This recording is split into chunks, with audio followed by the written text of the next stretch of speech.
韩国针对中国耍花招，套路与美国一样，果然是在美国身边混久了。各位网友大家好，欢迎关注中恒 Talk， 我是卢忠诚。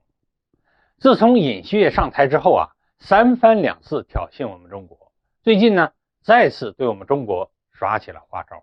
根据媒体报道韩国外长朴振在一档电视节目中表示，韩国政府没有理由要与中国反目成仇，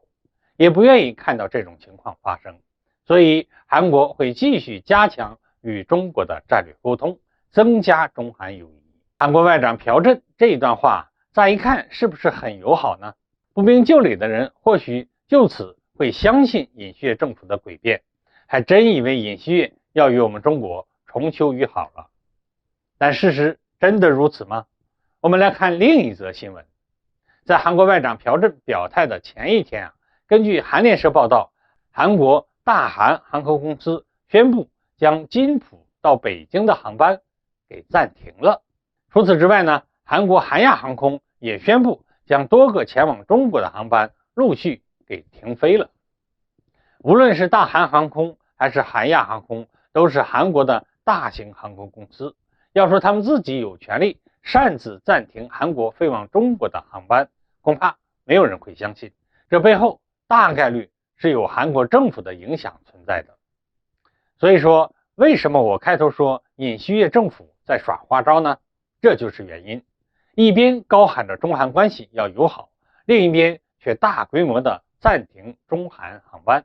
这种做法算哪门子友好呢？只能说尹锡悦别的没学会，美国的那一套他倒学的是挺像样的。为什么说韩国学美国学得好呢？因为美国对我们中国就是这样，一边高喊着中美要稳定关系，不能让矛盾扩大，而另外一边又不断出台各种打压中国的政策和法案，军事挑衅更是接连不断。在这种背景下，明眼人都清楚中美是否能友好，核心原因在于美国而不在于中国，但美国却偏偏装傻充愣，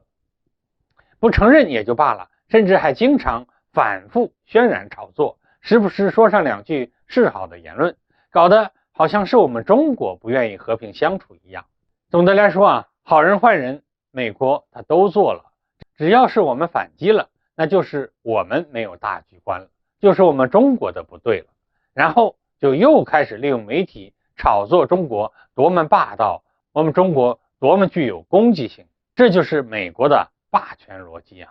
现如今韩国政府跟着美国身边混久了，他这一套也学会了，开始针对我们中国耍起同样的花招。